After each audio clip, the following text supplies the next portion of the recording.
வணக்கம் நேயர்களே, நீங்க கேட்டுக்கொண்டிருப்பது commentary 365.2 rise of the apocalypse episode number 3 and 4 ரெண்டுமே பங்கமான எபிசோடு. அதனால மிஸ்ஸே பண்றாதீங்க. பட் அதுக்கு முன்னாடி நீங்க இந்த ரெண்டு எபிசோடு எத்தனை வாட்டி ரீவாட்ச் பண்ணீங்கன்னு சொல்லுங்க. ஏன்னா நான் கிட்டத்தட்ட 4 வாட்டி ரீவாட்ச் போட்டிருப்பேன். ஏன்னா இந்த எபிசோட்ல கேங் வராது, செலஸ்டியலை காட்டுறாங்க, இட்டர்னல்ஸை பத்தி பேசுறாங்க, அபாக்லிப்ஸோட ஆரிஜின் சொல்லிப்பாங்க, கான்ஷியோ போற போக்குல காமிச்சிருப்பாங்க, அண்ட் முக்கியமா ஒரு பெரிய சாக்ரிஃபைஸ் நடந்துக்குது. அண்ட் இதெல்லாம் தாண்டி கடைசியா போஸ்ட் கிரெடிட்ஸ்ல வெப்பன் எக்ஸை காமிச்சிருப்பாங்க. சோ இந்த மாதிரி ஏகப்பட்ட விஷயங்களை உள்ள சொருவி வைக்கிறதுனால நான் கிட்டத்தட்ட ஒரு 4 வாட்டி ரீவாட்ச் போட்டுப்பேன். நீங்க எத்தனை வாட்டி ரீவாட்ச் பண்ணீங்க கமெண்ட்ல சொல்லுங்க. அப்படி போட்டனா ஒண்ணும் பிரச்சனை இல்ல. எல்லா விஷயங்களையுமே இந்த பிரேக் டவுன்ல மொத்தமா பிரிச்சுமே போறோம். சோ தொடங்குவோமா?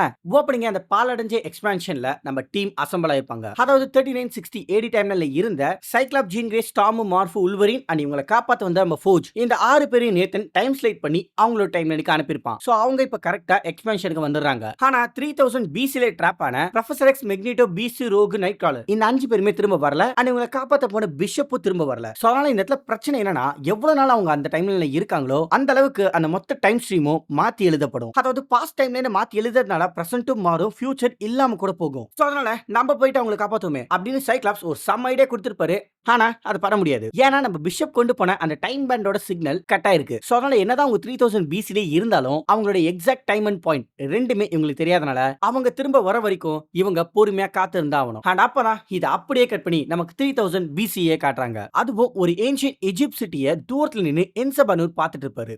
ஏன்னா அந்த சிட்டி மேலதான் இப்ப அவங்க போர் நடத்த போறாங்க. அதாவது அந்த ஏன்ஷியன்ட் சிட்டில தான் என்சபானூர் அடிமையா இருந்தவர். சோ அதனால இப்ப அந்த சிட்டி மேலேயே அவர் போர் நடத்த போறாரு. அதுவும் நம்ம மெக்னீட்டோட உதவியோட. ஆனா எதனால மெக்னீட்டோ என்சபானூருக்கு உதவி பண்றாரு அப்படின்னு உங்களுக்கு ஒரு கேள்வி வருதுல, அதை தான் நம்ம சார்ல்ஸ் இந்த இடத்துல கேட்டிருப்பாரு. அதாவது என்சபானூர்ங்கிறவன் வேற யாரும் கிடையாது, அபாக்லிப்ஸ், அதாவது lord of the destruction. So அவனுக்கு எதனால நீ உதவி பண்றதா நம்ம ப்ரொஃபசர் எக்ஸ் கேட்டிருப்பாரு. ஆனா நம்ம ப்ரொஃபசர் எக்ஸா இருந்தாலும் சரி, மெக்னீட்டோவா இருந்தாலும் சரி, இவங்க யாருக்குமே யாரு இவங்களை இந்த டைம்லைனுக்கு அனுப்புனது, எதனால அனுப்புனாங்கன்னு எதுவுமே தெரியாது. சோ அதனால முடிஞ்ச வரைக்கும் இந்த டைம்லைன்ல இருந்து அவங்களோட டைம்லைனுக்கு திரும்ப போறது தான் கரெக்ட். சோ அதனால தான் மெக்னீட்டோ என்சபானூருக்கு உதவி பண்றாரு. சுத்தமா புரியல. அதாவது இப்ப இவங்க இருக்கிற டைம்லைனே பாத்தீங்கன்னா 3000 BCE. அதாவது நம்ம இருக்கிற டைம்லைனை விட 5000 வருஷத்துக்கு பின்னோக்கி இருக்காங்க. பட் அந்த ஏன்ஷியன்ட் ஈஜிப்சியன் சிட்டில இருக்கிற டெக்னாலஜி பாத்தீங்கன்னா நம்ம எக்ஸ்மானோட 1990s டைம்லைன்ல இருக்கிற டெக்னாலஜியை விட ரொம்பவே ஃபியூச்சரிஸ்டிக்கான டெக்னாலஜியா இருக்குது. சோ கண்டிப்பா நம்ம எக்ஸ்மேன் டீம் திரும்ப போறதுக்கான ஒரு எனர்ஜி சோர்ஸ் அந்த சிட்டில இருக்கிறவங்களுக்கு தெரிய வாய்ப்பு இருக்குது. சோ அதனால தான் அந்த சிட்டில போர் நடத்த நம்ம மெக்னீட்டோ என்சபானூருக்கு உதவி பண்றாரு. சோ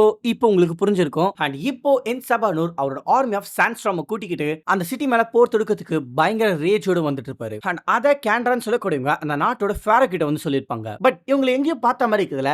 எஸ், பார்த்திருக்கோம், கேபிளோட ஃபைல்ல. சோ அதனால இவங்க யாருங்கிறத கொஞ்சம் தெளிவா பார்த்தலாம். அதாவது காமிக்ல இவங்கள ரெட் டெத்னு சொல்லுவாங்க. அண்ட் இவங்களும் ஒரு மியூட்டன் தான், ஆனா இம்மோர்டல் மியூட்டன். ஏன்னா மார்வல் யூனிவர்ஸ்ல எக்ஸ்டர்னல்ஸ்னு ஒரு குரூப் இருக்குது, அதாவது இட்டர்னல்ஸ்னு ஒரு குரூப் இருக்குல்ல, அதே மாதிரி எக்ஸ்டர்னல்ஸ்னு ஒரு குரூப் இருக்கு. அந்த குரூப்ல அபாக்லிப்ஸ் ஒரு மெம்பர் தான், அதே மாதிரி கேண்ட்ரா ஒரு மெம்பர். சோ இவங்க கிட்டத்தட்ட ஒரு இம்மோர்டல் மியூட்டன். அதனால இவங்க 3000 பிசில தான் இருக்காங்கன்னு சொல்லிட்டு அப்படியே விட்டுறாதீங்க. இவங்களை எக்ஸ்மேன் அனிமேட்டட் சீரிஸ்ல காமிச்சிருக்காங்க. சோ அதனால இதை தொடர்ந்து அடுத்த எபிசோட்லயும் இவங்க வரலாம். தென் இப்ப கதைக்கு வருவோம். கேண்ட்ரா ஃபேரோ கிட்ட இந்த விஷயத்தை பத்தி சொன்னதுமே அவரு ஜெனரல் லோகோஸ் கிட்ட அந்த சிட்டியோட ஃப்ரண்ட் வால்ல ஆர்மிஸை தயார் பண்ண சொல்லிருப்பாரு. ஆனா அந்த ஃபேரோ யாருன்னு உங்களுக்கே தெரியும், கேங் தி கான்கரர். ஆனா இந்த 3000 பிசில இருக்கிற எல்லாருக்குமே அவரை ஃபேரோ தி ராமட்டட் தான் மென்ஷன் பண்ணிப்பாங்க. பட் அதுவும் நம்ம கேங்கோட ஒன் ஆஃப் த பேர் தான். சோ இந்த சிட்டில ஜெனரல் லோகோஸ் ஆர்மியை தயார் பண்ணிட்டு இருக்க, அப்படியே அந்த சைடு என்சபானூர் அவரோட ஆர்மியை லீட் பண்ணிக்கிட்டு அந்த சிட்டிக்கு எதிர்க்க வந்து நின்னு இருப்பாரு. அண்ட் அப்பதான் நமக்கு நூரோட அடாப்டிவ் ஃபாதர் அண்ட் மென்டாரை காமிச்சிருப்பாங்க, பால். இவர் தான் நம்ம என்சபானூர் குழந்தையா இருக்கும்போது தூக்கி வளர்த்தவர். அண்ட் இந்த ஆர்மி ஆஃப் சாண்ட்ஸ்டார்ம் இருக்காங்களா, இவங்களும் அந்த ஈஜிப்சியன் சிட்டில அடிமைகளா இருந்த ஒரு ட்ரைப். சோ இந்த ட்ரைபை லீட் பண்ண ஒரு லீடர் தான் பால். அண்ட் இவர் நம்ம என்சபானூருக்கு சொல்லி கொடுத்த ரூல் தான்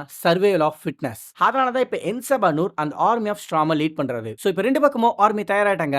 அதனால என்சபானூர் சர்வைவல் ஆஃப் தி ஃபிட்னஸ்னு தன்னோட ஆர்மியை அந்த சிட்டி நோக்கி லீட் பண்ண ஆரம்பிக்கிறாரு. பட் நான் முன்னாடி சொல்லல, அந்த சிட்டில இருக்கிற டெக்னாலஜி பயங்கர அட்வான்ஸான டெக்னாலஜி. அதாவது அந்த இடத்துல சண்டை போறதுக்கு ஆர்மியா சைபர் ரவுண்ட்ஸ் வந்திருக்கும். பட் இதுக்கு முன்னாடி எபிசோட் நம்பர் 1ல பார்த்தோமே, அந்த சைபர் ரவுண்ட்ஸ் கிடையாது, அதோட ஓல்டு வெர்ஷன் நினைக்கிறேன். பட் இந்த ஓல்டு வெர்ஷனே அந்த ஆர்மி ஆஃப் சாண்ட்ஸ்டார்மை மொத்தமா தடுத்து நிறுத்தி இருக்கும். ஆனா அது எல்லாத்தையுமே தாண்டி அந்த சிட்டிக்குள்ள வந்தது என்சபானூர் மட்டும் தான். ஏன்னா அவர்தான் அபாக்லிப்ஸ் ஆச்சே. சோ தனி ஆளாவே அங்க அந்த சைபர் ரவுண்ட்ஸ் எல்லாத்தையுமே காலி பண்ணிட்டு அவ்வளவு பெரிய யானை மேல உட்காந்துருக்க ஜெனரல் லோகஸ அசால்ட்டா நாக் டவுன் பண்ணி போடுதல வந்திருப்பாரு. ஆனா மெக்னீட்டோக்காக அதுக்காக அவனை உயிரோட அவங்க இடத்துக்கு கூட்டிட்டு போறதா சொல்லிடுவாரு. பட் இந்த விஷயம் தான் பேலுக்கு சுத்தமா பிடிச்சிருக்காது. ஏன்னா நம்ம பேல் என்ன எதிர்பார்த்திருப்பாருன்னா ஜெனரல் லோகோஸை போட்டு தெளித்து அப்படியே அந்த மொத்த சிட்டியும் பிடிக்கிறதா தான் எதிர்பார்த்திருப்பாரு. ஏன் நம்ம என்சாபனூரே அங்க இருந்த எல்லா மக்களையும் பூச்சிகளை போல மிதிச்சு கொல்லும் தான் நினைச்சிருப்பாரு. பட் அதுக்கு நம்ம மெக்னீட்டோ சொன்னதான் தரமான line. Only a coward feels mighty when stepping on ants. அதாவது ஒரு எறும்பை மிதிச்சதுக்கெல்லாம் ஒரு கோலை தான் வீரனை போல உணர்வான் அப்படின்னு சொல்லியிருப்பாரு. அதாவது பாத்தீங்கன்னா மெக்னீட்டோ என்சாபனூரோட டெஸ்டினியை மாத்த பாக்குறாரு. அதாவது இந்த மொத்த உலகத்தையும் தான் கீழ அடிமையா ரூல் பண்ற ஒரு ரூலரா இருக்கிறதுக்கு பதிலா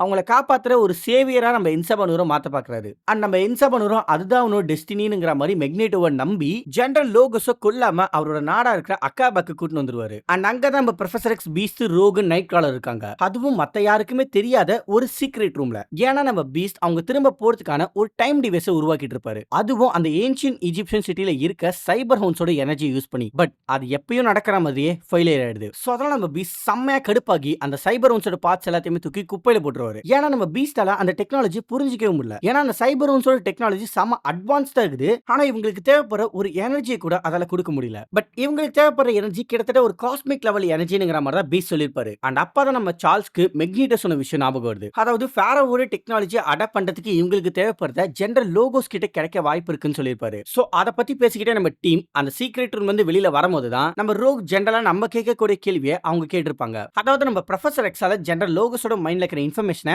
மைண்ட் ரீட் பண்ண முடியும். ஆனா அது கிட்டத்தட்ட பார்த்தோம்னா பாஸ்ட சேஞ்ச் பண்ற மாதிரி தான். சோ அதனால ப்ரொஃபசர் எக்ஸ் தன்னோட பவரை அவன் மேல யூஸ் பண்ண முடியாதுன்னு சொல்லிடுவாரு. அண்ட் அப்ப நைட் காலரும் ஒரு முக்கியமான விஷயத்தை சொல்லியிருப்பான். அதாவது இந்த மியூட்டன்ஸோட பவர் காட் கொடுத்த கிஃப்ட். சோ நம்ம ப்ரொஃபசர் எக்ஸோட பவரை இந்த இடத்துல யூஸ் பண்றது தான் நம்மளோட விதியா இருந்ததுன்னா அதை பண்றது சரியா தப்பா அப்படின்னு கேட்டிருப்பான். பட் அதுக்கு நம்ம பீஸ்ட் முடிஞ்ச வரைக்கும் இந்த டைம்ல நம்ம வெளியில போறது தான் கரெக்டான சொல்யூஷனா இருக்கும்னு சொல்லியிருப்பாரு. அதாவது பாத்தீங்கன்னா இந்த இடத்துல எல்லாருமே ஒவ்வொரு விதமா பேசியிருப்பாங்க. ஆனா ஒரே விஷயத்தை பத்தி தான். அதாவது நம்ம மெக்னீட்டோ இந்த இடத்துல பாஸ்ட ஆல்டர் பண்றதுக்கான காரணமே ஜினோஷால நடந்த அந்த விஷயத்தை தடுக்கிறதுக்காக தான். அதாவது இவர் பண்ண தப்பு திருத்தத்துக்கான ஒரு சொல்யூஷனா பேசியிருப்பாரு. பட் இதே நம்ம ரோக் எதனால பாஸ்ட ஆல்டர் பண்ண சொல்றாங்கன்னா சேம் அதுவும் இந்த ஜினோஷால நடந்த அந்த விஷயத்தை தடுக்கும், நம்ம கேம்பிட்ட காப்பாற்ற முடியும். சோ கிட்டத்தட்ட பார்த்தோம்னா அவங்க செல்ஃபிஷா தான் பேசியிருப்பாங்க. அதாவது செல்ஃபிஷ்னு சொல்லலாம், இல்லனா லவ்னு கூட சொல்லலாம். அண்ட் இதை தொடர்ந்து நம்ம நைட் காலர் பக்கம் வந்தோம்னா அவன் ஒரு பிரீஸ்ட். சோ கிட்டத்தட்ட ஒரு கடவுள் சம்பந்தப்பட்ட ஒரு நம்பிக்கை விதமா தான் பேசியிருப்பான். அண்ட் அப்படியே நம்ம பீஸ்ட் பக்கம் வந்தோம்னா அவர் ஒரு சயின்டிஸ்ட்ங்கிறதால முடிஞ்ச வரைக்கும் இந்த டைம் லைன்ல இருந்து வெளியில போறதா சரின்னு சொல்லியிருப்பாரு. கிட்டத்தட்ட பார்த்தோம்னா கரெக்டா தான் பேசியிருப்பாரு. ஆனா பவர் யூஸ் பண்ணலாம வேணாமாங்கிற மாதிரி எதுவுமே சொல்லிக்க மாட்டாரு. அண்ட் இதை தொடர்ந்து ஃபைனலா நம்ம ப்ரொஃபசர் எக்ஸ் பார்த்தோம்னா பாஸ்ட ஆல்டர் பண்றது பிரசன்ட பாதிக்கும்ங்கிற மாதிரி ரொம்பவே லாஜிக்கா பேசியிருப்பாரு. சோ ஒவ்வொருத்தங்க ஒன்னு பேசிட்டு இருக்க அந்த இடத்துக்கு என்சாபனூர் வந்துருவாரு. அண்ட் கூடவே பேலோ வந்துருவாரு. அண்ட் பேல் அவ்வளவு சீக்கிரத்துல அவுட் சைடர்ஸா நம்ப மாட்டானுங்கனால இந்த இடத்துல பேலும் மெக்னீட்டோவும் முட்டிப்பாங்க. அதாவது பாத்தீங்கன்னா நம்ம மெக்னீட்டோவை பொறுத்த வரைக்கும் அந்த சிட்டில இருக்கிற டெக்னாலஜி ரொம்பவே அட்வான்ஸான டெக்னாலஜி ஆகுது. அதனால இவங்க சைடுல இருக்கிற ஆர்மில தான் ஏகப்பட்ட உயிரிழப்பு நடந்துக்குது. சோ அந்த ஜெனரல் மூலியமா அந்த டெக்னாலஜி அடாப்ட் பண்றதுக்காக தான் அவனை உயிரோட கூட்டிட்டு வந்திருப்பாங்க. பட் பேல பொறுத்த வரைக்கும் நான் ஏற்கனவே சொன்ன மாதிரி தான் அவர் தான் சர்வைவல் ஆஃப் ஃபிட்னஸ்ங்கிற ரூலே கொண்டு வந்தவர். சோ இந்த ஆர்மில எத்தனை பேர் செத்தாங்கங்கிறது அவருக்கு முக்கியமே இல்ல, எத்தனை பேர் இன்னும் சர்வே ஆகுறாங்கிறது தான் முக்கியம். அதனால அந்த ஜெனரலை போட்டு தள்ளிட்டு அப்படியே அந்த மொத்த சிட்டி பிடிச்சிருக்கணும் தான் இவர் இந்த சொல்லிப்பாரு. சோ இப்படி மாத்தி மாத்தி ரெண்டு பேருமே முட்டிட்டு இருக்க நடுவில் நம்ம என்சாபனூர் தான் இந்த மொத்த உலகத்தையும் நான் கான்கர் பண்றதை விட இதை காப்பாத்துறது தான் என்னோட டெஸ்டினின்னு மெக்னீட்டோ சொல்லியிருக்கானு அந்த சண்டையை எப்படி தடுத்து நிறுத்திடுவாரு. ஆனா இருந்தாலும் பேல் அது உன்னோட டெஸ்டினியா இருந்தாலும் இல்லனாலும் நாளைக்கு வரைக்கும் தான் உனக்கு டைம் இருக்குது. அதுக்கப்புறமும் உன்னோட டெஸ்டினிக்கான பதில் கிடைக்கலனா நான் ஜெனரல் லோகோஸோட தலையை துண்டா எடுத்துடுவேன்னு சொல்லிட்டு அங்க இருந்து போயிடுவாரு. சோ இப்போ நம்ம டீம் எப்படியாச்சும் ஜெனரல் லோகோஸ் கிட்ட இருந்து இன்ஃபர்மேஷனை கறந்தே ஆகணும். சோ அதனால மேக்னீட்டோ ப்ரொஃபசர் எக்ஸ் கிட்ட உதவி கேட்டிருப்பாரு. ஆனா ப்ரொஃபசர் எக்ஸால இப்ப மேக்னீட்டோ பண்ணிட்டு இருக்க விஷயத்தை ஏத்துக்கவே முடியல. ஏன்னா அவர் இந்த டைம்ல இருந்து எக்ஸ்மேன் டீமை மொத்தமா கூட்டிட்டு போறதுக்கான உதவி பண்ணுவாருன்னு பார்த்தா இந்த டைம்லயே அவருக்கு பிடிச்ச மாதிரி ஆல்டர் பண்ண பாக்குறாரு. லைக் ஜினோஷால நடந்த விஷயத்தை மாத்திர விதமா. பட் மெக்னீட்டோ ஜினோஷா நேஷனை உருவாக்குனதே நம்ம ப்ரொஃபசர் எக்ஸ்காக தான். ஏன்னா நம்ம சார்ல்ஸ் எக்ஸ் சேவியர் ஒரு இன்ஸ்பிரேஷன். சோ நம்ம மேக்னீட்டோவும் ப்ரொஃபசர் எக்ஸ் மாதிரி தான் இருக்க பாத்துருக்காரு. ஆனா அவரால் முடியல. அதனால தான் அதை ஃபிக்ஸ் பண்ற விதமா இங்க மேக்னீட்டோ ப்ரொஃபசர் எக்ஸ் கிட்ட உதவி கேட்டிருப்பாரு. சோ ப்ரொஃபசர் எக்ஸ்க்கு வேற வழி இல்லாதனால உதவி பண்றேன்னு ஒத்துக்கிறாரு. அண்ட் அப்ப அப்படி இந்த சைடு என்சாபனூர் ஜெனரல் லோகோஸ் கிட்ட ஃபேரோவோட டெக்னாலஜியோட சீக்ரெட்டை பத்தி கேட்டுருப்பாரு. ஆனா அவன் வாயை வச்சுன்னு சும்மா இல்லாம நம்ம என்சாபனூரோட வாயை கலாச்சிருப்பான். அதாவது அவரோட வாயை சுத்தி ஒரு ப்ளூ கலர் லைன் வருதுல அதை கிரிக்கெட் மவுத்னு கலாச்சிருப்பான். பட் அதோட மட்டும் இல்லாம என்சாபனூர் தான் ஃபேரோவோட ஃபேவரட்டான அடிமனுங்கிற மாதிரி சொல்லிடுவான். சோ இதை கேட்டதும் என்சாபனூர் அந்த நிமிஷமே அப்பாக்லிப்ஸ் போல மாதிரி அவரோட கத்தி எடுத்து தலையை சீவ வந்திருப்பாரு. ஆனா கடைசி நிமிஷத்துல மேக்னீட்டோ என்சாபனூரை தடுத்து நிறுத்தி நீ ஒண்ணு உன்னோட பாஸ்ட் இல்ல, நீ எங்களோட ஃபியூச்சர் அப்படின்னு சொல்லிருப்பாரு. சோ அதனால நம்ம நூர் ஜெனரல் லோகஸை இவங்க கிட்ட ஒப்படைச்சிட்டு அமைதியா போயிடுவாரு. ஆனா அப்பவே அந்த பைத்தியக்காரன் வாயை வச்சு சும்மா இல்லாம சிரிப்பாங்க. பட் இந்த இடத்துல நம்ம மெக்னீட்டோ கிட்ட மட்டும் ஒரு லாஸ்ட் டெம்பிளை பத்தி சொல்லிருப்பான். அதாவது ராமட்டட் ஏதோ ஒரு விதமான ஒரு லாஸ்ட் டெம்பிளை தேடிட்டு இருக்காரு. ஏன்னா அந்த டெம்பிள் நம்ம ராமட்டட்ட ஒரு காட் லெவல் பீங்கா மாத்தக்கூடிய ஒரு பவரை ஹோல்ட் பண்ணி வச்சிருக்கு. சோ அந்த பவர் மட்டும் என் தலைவனுக்கு கிடைச்சது சிக்கனவனா சின்ன பின்னமா ஆயிடுவீங்களான்னு ராமட்டட்டுக்கு பில்டப் கொடுக்குறேன்னு எல்லாத்தையுமே உளறிடுவாங்க. பட் நல்ல வேளை அந்த லாஸ்ட் டெம்பிள் எங்க இருக்கிற விஷயம் யாருக்குமே தெரியாது. ஏன்னா தெரிஞ்சிருந்ததுன்னா அதையுமே இவன் உளறிருப்பாங்க.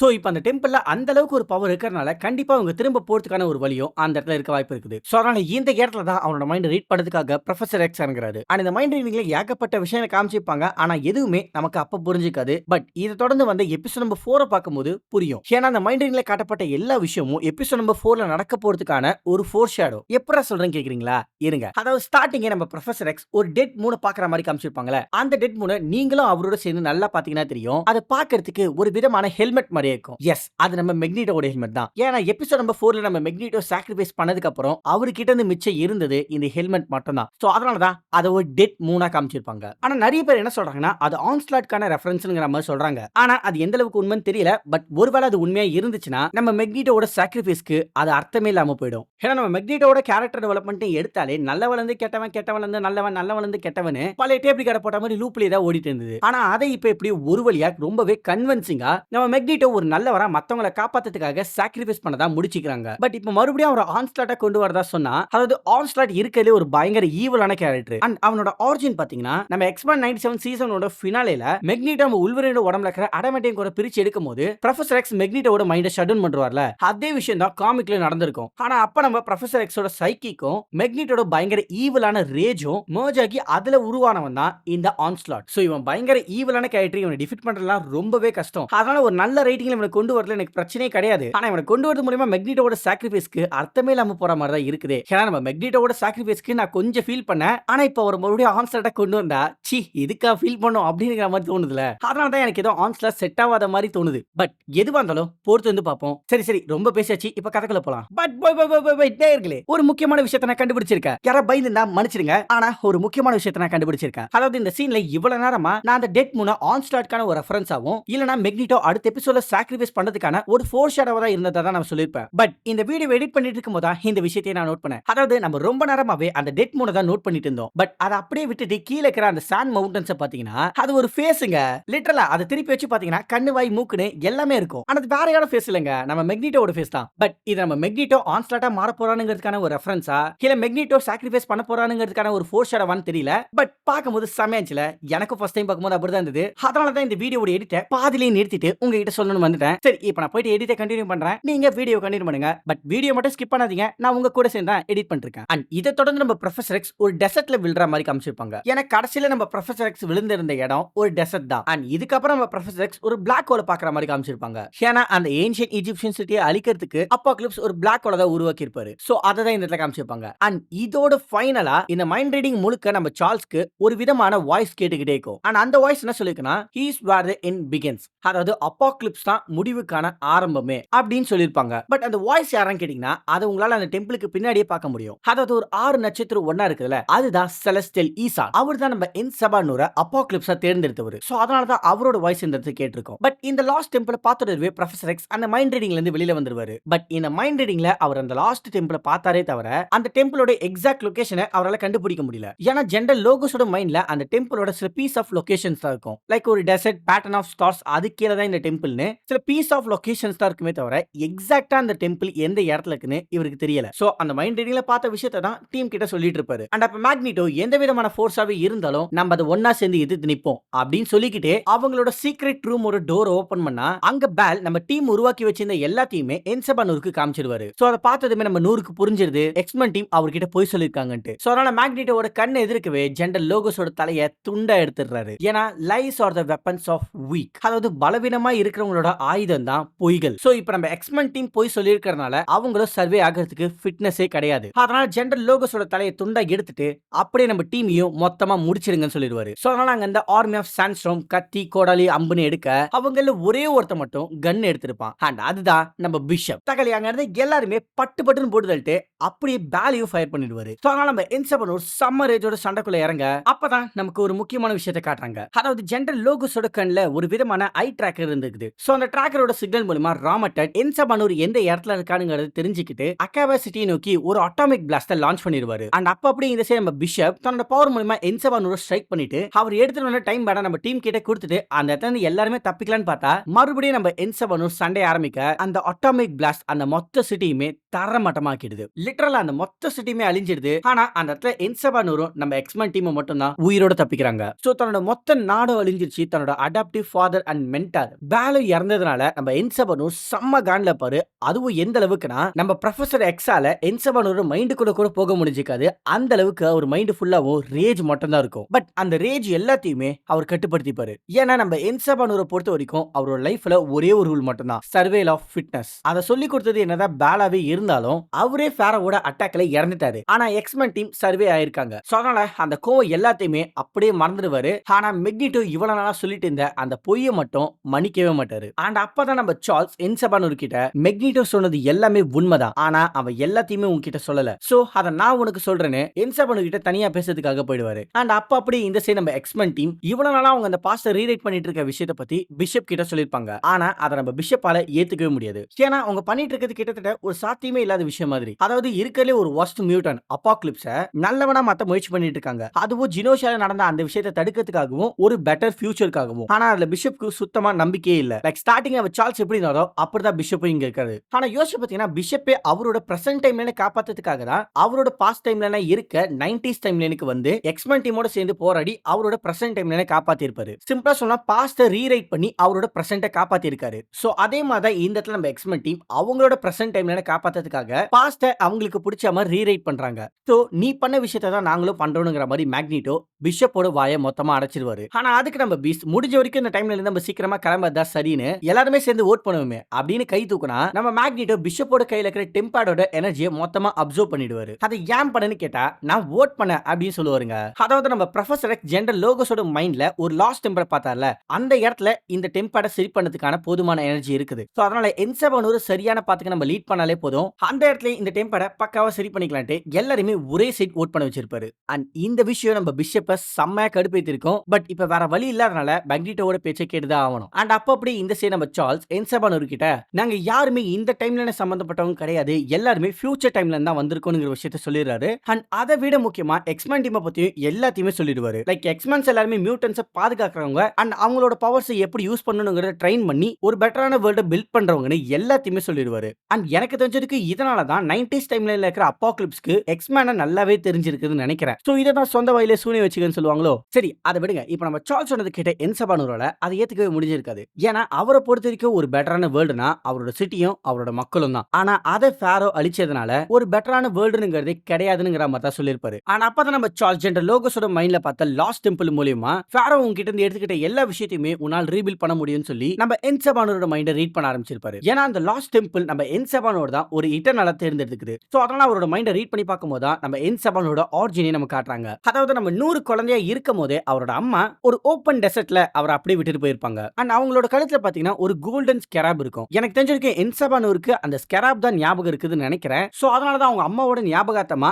அந்த பிளேடுக்கு ஸ்கெராப்னு பேர் வச்சிருக்காரோ. ஏன்னா காமிக்ல அந்த பிளேடோட பேர் ஸ்கெராப். சோ அதனால தான் இந்த இடத்துல அவங்க ஒரு ஸ்கெராப் மாட்டி இருக்க மாதிரி காமிச்சிருக்காங்க. அண்ட் இப்படி ஓப்பன் டெசர்ட்ல விடப்பட்ட நம்ம என்சபானூர் தான் பால் எடுத்து வளர்க்க ஆரம்பிச்சிருக்காருன்னு நினைக்கிறேன். பட் இந்த சாண்ட்ஸ்டார்மர் சேர்ந்தவங்க எல்லாருமே ஒரு அடிமைகள். சோ நம்ம என்சபானூர் வளர்ந்ததும் அவரை ஏலத்துல விற்க ஆரம்பிச்சிருப்பாங்க. அதுவும் எப்படின்னா அவனோட கலரை பார்க்காதீங்க, அவனோட கண்ணை பாருங்கன்னு சொல்லி வித்துப்பாங்க.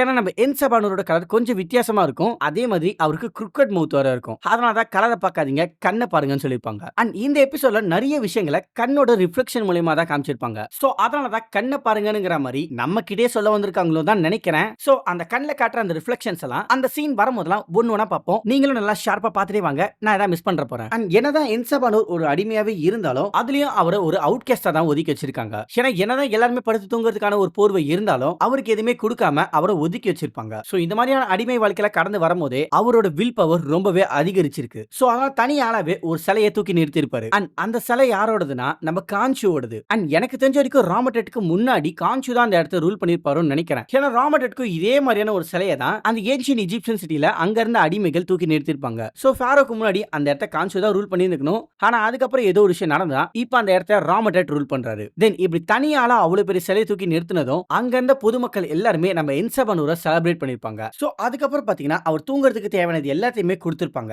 சோ இந்த விஷயத்துல இருந்தா என்சபானூருக்கு நம்ம சர்வே ஆகணும்னா அதுக்கு நம்ம ஸ்ட்ராங்கா இருக்கணும்ங்கிறது புரிய வந்திருக்கும்னு நினைக்கிறேன். அண்ட் அப்பதான் செலஸ்டியல் ஈசான் நம்ம என்சபானூரை இட்டர்னலா தேர்ந்தெடுத்திருப்பாரு. அண்ட் அது நான் முன்ன சொன்ன மாதிரி ஈசானோட ரிஃப்ளெக்ஷன் என்சபானூரோட கண்ணுல தெரிஞ்சிருக்கும். ஏன்னா என்சபானூர் ஈசானை தானே மீட் பண்ண போறாரு. அதை தான் முன்னாடியே கண்ணுல ரிஃப்ளெக்ஷனா காமிச்சிருப்பாங்க. சோ இத பார்த்தது நம்ம சார்ல்ஸ் மைண்ட் ரீடிங்ல இருந்து வெளில வந்துடுறாரு. அண்ட் ஈசானோட அந்த 6 நட்சத்திரம் தான் அந்த லாஸ்ட் டெம்பிளுக்கான ஒரு வழிங்கிறது தெரிய வருது. சோ அந்த டெம்பிளுக்கு போறதுக்கான வழியை நம்ம என்சபானூர் லீட் பண்றேன்னு சொல்லி நம்ம டீம் எல்லாருமே அங்க இருந்து கிளம்புறாங்க. அண்ட் ரொம்ப நாள் பயணத்துக்கு அப்புறம் சரியா அவங்க எதிர்பார்த்த மாதிரியே அந்த லாஸ்ட் டெம்பிள் இவங்களோட கண்ணுக்கு தெரிய ஆரம்பிக்குது. பட் அந்த டெம்பிளை பத்தி இவங்க யாருக்குமே எதுவுமே தெரியாதுங்கிறதுனால அடுத்த நாளைக்கு காலையில அந்த டெம்பிளுக்குள்ள போலாம்ங்கிற மாதிரி நம்ம மெக்னிட்டோ சொல்லிருப்பாரு. சோ அன்னைக்கு நைட் அந்த இடத்துல ஒரு கேம்பிங்க போட்டு எல்லாருமே படுத்து தூங்கிடுவாங்க. ஆனா நம்ம ரோகால மட்டும் தூங்க முடிஞ்சிருக்காது. ஏன்னா நம்ம ரோக் ஒரு கில்ட்ல பாதிக்கப்பட்டிருக்காங்க. அதாவது கேம்பிட்டோட சாக்ரிஃபைஸ் அப்போ அவங்க ரெண்டுமே பிரேக்கப்ல இருந்தாங்களே, அந்த ஒரு கில்ட்னால தான் அவங்களால தூங்க முடிஞ்சிருக்காது. அண்ட் அப்படியே நம்ம ரோக் கூடயே இன்னொருத்தர் தூங்காம இருப்பாங்க. அதுதான் நம்ம என்சபானூர். ஆக்சுவலா பாத்தீங்கன்னா நம்ம என்சபானூர்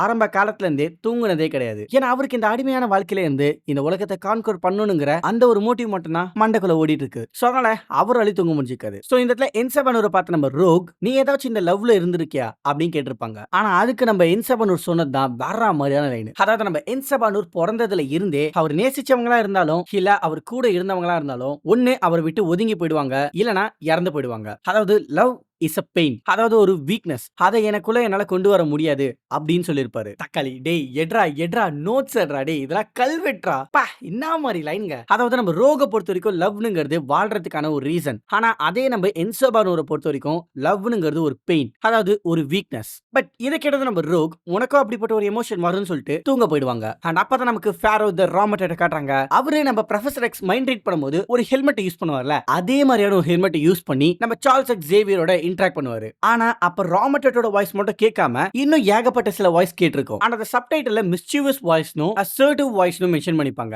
அந்த வாய்ஸ்ல யாரோடதுன்னு கேட்டீங்கன்னா ஒன்னு பெண்டர், ஏன்னா அவர் எக்ஸ்மென் அனிமேட்டட் சீரிஸ்ல வந்திருக்காரு. சோ அதனால அது பெண்டரோட வாய்ஸா தான் இருக்கணும். அண்ட் இன்னொன்னு மார்டிஸ். ஆனா இவங்க ரெண்டு பேருமே ஒரே ஆள் தான், ஆனா டிஃபரெண்ட் வேரியன்ட்ஸ். பட் நான் இப்ப சொல்ல போற விஷயம் உங்களுக்கு கொஞ்சம் குழப்பறதுக்கான வாய்ப்பு இருக்குது. அதனால கொஞ்சம் நல்லா கேட்டுக்கோங்க. அதாவது பெண்டர், மார்டிஸ், ராமட்டர் இந்த 3 பேருமே கேங் தான், ஆனா டிஃபரெண்ட் வேரியன்ட்ஸ். பட் அது எப்பற சொல்றேன்னு கேட்டீங்கன்னா அதை நான் சொல்ல ராமட்டர் சொல்லிருக்காரு. I have so many names. Nathaniel, Victor, Kang. அதாவது ராமட்டர் தனக்கு நெத்தேனியல்னு ஒரு பேர் இருக்குன்னு சொன்னார்ல, அது கேங்கோட உண்மையான பேர் மட்டும் கிடையாது. மார்டிஸோட உண்மையான பேரும் நெத்தேனியல் ரிச்சர்ஸ் தான். சோ இந்த இடத்துல உங்களுக்கு புரிஞ்சிருக்கும். அண்ட் இத பத்தி பேசிட்டு இருக்கும்போது ராமட்டர் டக்குன்னு ஃபோர்த் வால பிரேக் பண்ணி நம்மள பாப்பாரு. ஏன்னா ராமட்டட்டா இருக்க கேங்குக்கு நல்லாவே தெரியும் இது எல்லாத்தையுமே யார் பார்த்துட்டு இருக்காங்கன்னு. லைக் என்ன போலயே. சரி இப்போ எதனால ராமட்டர் ப்ரொஃபசர் கிட்ட பேச வந்திருக்காருன்னா என்சபானூர் அபாக்லிப்ஸா மாறாம இருக்கிறதுக்காக தான் நம்ம எக்ஸ்மென் டீம் இது எல்லாத்தையுமே பண்ணிட்டு இருக்காங்க. சோ அவங்களுக்கு உதவி பண்ற விதமா அந்த லாஸ்ட் டெம்பிளுக்குள்ள இருக்கிற செலஸ்டியல் பவரை என்கிட்ட கொடுத்துட்டா என்சபானூர் அபாக்லிப்ஸா மாறதுக்கான வாய்ப்பே இல்ல. சோ அந்த பவரை மட்டும் என்கிட்ட கொடுத்துருங்கன்னா ராமட்டட் இந்த இடத்துல ப்ரொஃபசர் கிட்ட கேட்டிருப்பாரு. ஆனா ப்ரொஃபசருக்கு அந்த இடத்துல புரிஞ்சிடும் இந்த ராமட்டட் ஏற்கனவே வேற ஏதோ ஒரு டைம்லைன்ல இருந்து வந்துதான் இங்க இருக்கிற எல்லாரையுமே அவனுக்கு கீழே அடிமையா மாத்திருக்கான். இதுல இந்த செலஸ்டியல் பவரும் அவனுக்கு கிடைச்சதுன்னா இந்த மொத்த டைம்லைனுக்கு கேங் த கான்கரரா மாறி எல்லாரையுமே அடிமையா மாத்திடுவான். லைக் எக்ஸாக்ட்டா அபாக்லிப்ஸ் போலயே தான். சோ அதனால நாங்க அவனை கூட சமாளிச்சுக்கிறோம், உன்னை சமாளிக்க முடியாதுன்னு ராமட்டட்டுக்கு உதவி பண்ண முடியாதுன்னு சொல்லிடுவாரு. சோ அதனால ராமட்டட் அந்த மைண்ட் ரீடிங்ல இருந்து வெளில வரதுக்கு முன்னாடி நம்ம சார்ல்ஸ் கிட்ட ஒரே ஒரு விஷயத்த சொல்லிப்பாரு. உங்களால அவனை தடுத்து நிறுத்த முடியாது எப்பயுமே அப்படின்னு சொல்லதோ நம்ம ப்ரொஃபசர் எக்ஸ் அந்த மைண்ட் ரீடிங்ல இருந்து வெளில வந்துடுறாரு. அண்ட் அப்ப நம்ம என்சபானூர் அந்த லாஸ்ட் டெம்பிளுக்கு எதிர்க்க நின்று இருப்பாரு. அப்ப அவரோட கண்ணுல அந்த டெம்பிளோட ரிஃப்ளெக்ஷன் தெரியும். தென் இப்ப நம்ம டீம் எல்லாருமே அந்த டெம்பிள்குள்ள போக ஆரம்பிக்கிறாங்க. அண்ட் அப்பதான் நம்ம பீஸ்ட் இந்த டெம்பிள்குள்ள ஏகப்பட்ட காமா ரேடியேஷன் இருக்குது, அதாவது செலஸ்டியலோட ஆரிஜின் இருக்குது. சோ அந்த டெம்பரை சரி பண்றதுக்கு உங்களுக்கு தேவையான எனர்ஜியை இந்த இடத்துல இருந்து எடுக்க முடியுது. அதனால மேக்னிட்டோ 2 டீமா பிரிஞ்சு போலான்னு சொல்லிருப்பாரு. சோ நம்ம ப்ரொஃபசர் எக்ஸ், என்சபானூர், பிஷப் இவங்க ஒரு டீமாவும் Magneto, Beast, Rogue, Nightcrawler இவங்க ஒரு டீமாவும் பிரிஞ்சு போயிருப்பாங்க. அண்ட் அப்படி போயிட்டு இருக்கும்போது இந்த இடத்தெல்லாம் பார்க்கும்போது நம்ம ரோகுக்கு தேஜாவு ஃபீல் வந்திருக்கும். அண்ட் அப்பதான் பீஸ்டுக்கு புரிய வருது இது தேஜாவு கிடையாது, உண்மையாலே இந்த இடத்துக்கு இவங்க ஏற்கனவே வந்திருக்காங்க. அதாவது இந்த லாஸ்ட் டெம்பிள்ங்கிறது ஒரு டெம்பிளே கிடையாது, இது நம்ம அபாக்லிப்ஸோட ஒரு ஷிப். அதாவது எபிசோட் நம்பர் 1ல நேத்தன் ஒரு ஷிப்போட சிங்க் ஆயிருப்பானே, அந்த ஷிப் தான் இந்த ஷிப். அண்ட் எதனால நம்ம ரோகுக்கு தேஜாவு ஃபீல் கொடுத்ததுன்னா எக்ஸ்மேன் அனிமேட்டட் சீரிஸ்ல அபாக்லிப்ஸ் இந்த ஷிப்பை ஒரு வெப்பனா யூஸ் பண்ணிருக்காரு. அண்ட் அந்த ஷிப்குள்ள நம்ம எக்ஸ்மேன் டீம் உள்ள போயிருக்காங்க. சோ அதனால தான் ரோகுக்கு இது தேஜாவு ஃபீல் கொடுத்திருக்குது. சோ இவங்களுக்கு இந்த விஷயம் இப்பதான் புரிய வர அப்படியே அந்த நம்ம என்சபானூர் அபாக்லிப்ஸோட ஹைபர்னேஷன் பார்ட் இருக்கும்ல, அந்த இடத்துக்கு நம்ம ப்ரொஃபசர் எக்ஸையும் பிஷப்பையும் கரெக்டா கூட்டு வந்துருவாரு. ஏன்னா என்சபானூருக்கும் இந்த இடத்தை ஏற்கனவே பார்த்த மாதிரி தான் இருக்குது.